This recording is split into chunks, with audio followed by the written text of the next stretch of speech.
issue 145 of Reality of Wrestling. As always, you'll find the description with the link below, and you can take a look at it for yourself. It's good to see they finally released an episode. I don't know why there was a gap of a week, but at least we got it. Terrell Taylor versus Lomac with a few moments of Legion. I don't understand why Legion still is a thing. If they're shown more often, then I wouldn't have a problem with them. But the only person I've seen is Lomac. I've seen him a couple of times and that's it. And then they do a few video segments. I understand they're constrained for time, but come on. If you want to do something with Legion, you got to do something. Was the match good? Well, it depends on how you feel about, what is his name, Terrence Taylor. I feel like he's a wrestling fan that went to wrestling camp and really hasn't gotten a grasp of how wrestling business works. It's just how he looks. It's not because he's fat, ladies and gentlemen. I've seen great wrestlers who are heavy. Look, Bam Bam Bigelow was a heavy guy. Vader was a heavy guy. What was it? Big Daddy V was a big guy. Yokozuna was a big guy. But each of them had a certain type of charisma, a certain type of feel, a certain type of attitude. I'm not getting that from him. He's acting like a lighter, more agile wrestler with no personality. Maybe it's because we haven't seen any video segments from him. No promos, no nothing. That might be the issue. If we don't see any promo segments of the guy, we don't see anything that guy talk, I don't know who he is, I don't care about who he is, and he just seems like nothing but a jobber. Which basically he was. Lomac won. But then you wonder where they're going to go with Lomac. He's still with Legion, and Legion's doing nothing. Cool. I understand that Cameron Cole will be going up against Rex Andrews for the... I got one problem when it comes to Rex Andrews. They say that he's the Texans champ. They gave him a promo segment like Cameron Cole. But the problem here I have is that if he actually defended the title outside of Raw, why not show it? Instead of showing a previous video of last week, or in this week, or 2 weeks before, why not show Rex Andrews in another promotion defending the freaking title? I know nobody always wants to show another promotion because they don't want to give well, not about credibility, but promotion to another wrestling promoter. But in this case, you need it. You saying that he defended the title, well, not you saying. Rex Andrews said he defended the title somewhere else. I would like to see that. It's not on Twitter as far as I know. So why not show it in the video segment? Why not let us see him defend it? It would give it more credibility for the Raw fans. That's how I felt about both their segments. It was supposed to justify him actually defending it outside and defending it inside.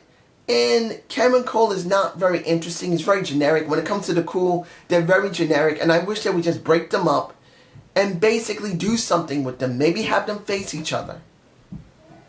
That's just how I feel. La Familia segment was good. And when you see Aiden, what is the guy? Cristiano.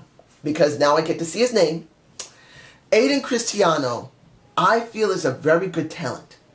He talks very well. He moves well in the ring. And when he went up against Tempo, he did a great job. I mean, it did slow down after a while. I think these guys don't keep themselves in very good shape because these are tapings.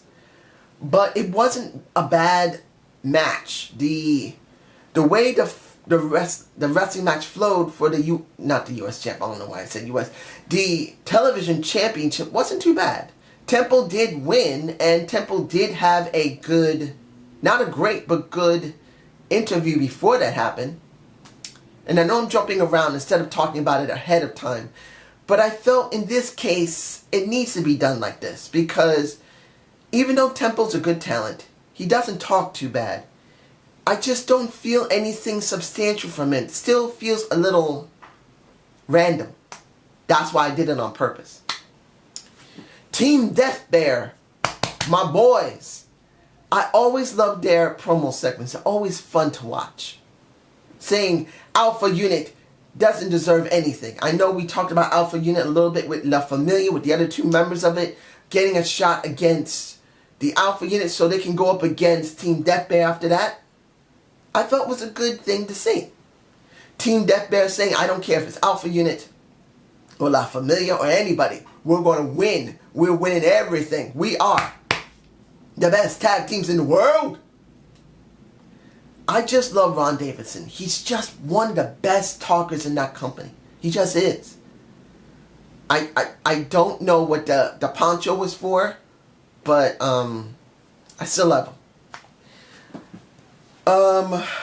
Now it's time for the thing, excuse me, that I've been waiting for. The Diamonds. I really hope Booker T gets more women in this company. There's just no women there. Kylie Rae and Jada Keys is not enough. We need more women. And now, supposedly, we do have another woman back. Next to Miranda, and next to that woman named, what was her first name? What was her name?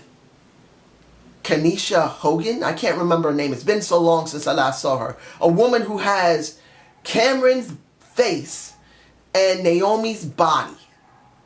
If you saw my review of it, you'll understand. That woman had an incredible body with a face of Cameron from the Funkadaxels. Funkadaxel. I'm mispronouncing because I really want to see her face because she's damn good looking. Woo! Maybe I'll put her on the screen if I don't forget. Anyway, was this a good match between Kylie and Jada? It wasn't bad, but it wasn't about them.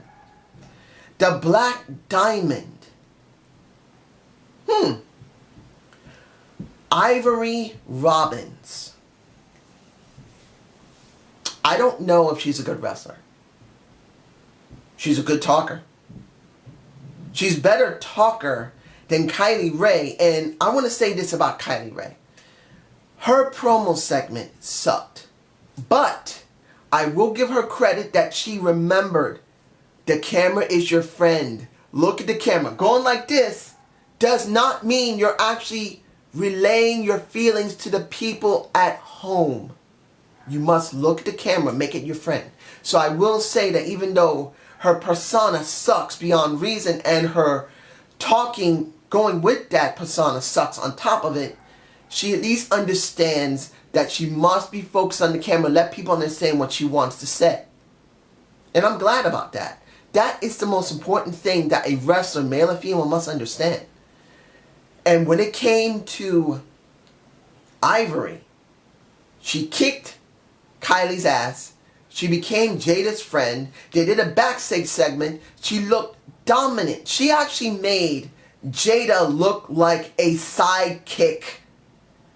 That's a good thing. It shows that she's dominant. She comes in. She's not going to play second fiddle to a Jada. Well, I like Jada Keys. I do. But looking at Ivory Robins more than shows that she's more polished than Kylie or Jada. She might be able to go pretty well in the ring. Hopefully she does. Because all of this will be for nothing if she can't really go in the ring to go with that persona. And I'm now interested in seeing Miss Ivory do something. Hopefully she'll become a part of Raw again. Hopefully they'll update the website and show Ivory Robins back. Because when you look at the Raw website, they don't update it often. They'll show about the new episode, but they don't update the website often. I wish they would do that. I wish they would show what's going on. Maybe that you'll be connected somewhere else. Maybe to see Rex Andrews' match against whoever he went up against. I really wish they would do that. That's if he actually had a match. Was this a good show? It wasn't bad. It wasn't bad at all. I still believe they need improvement. I do believe they need to keep up the animations either for the ring, for the in-ring segments, or for the back when it comes to their own individual segments, or for their interviews. They need to remember to make sure they continue doing animations and focus on one of those segments, not just scatter it everywhere. But it's just my point of view. You guys have a good day. Have a good night. Watch my Raw Review Mini, which will come out later today.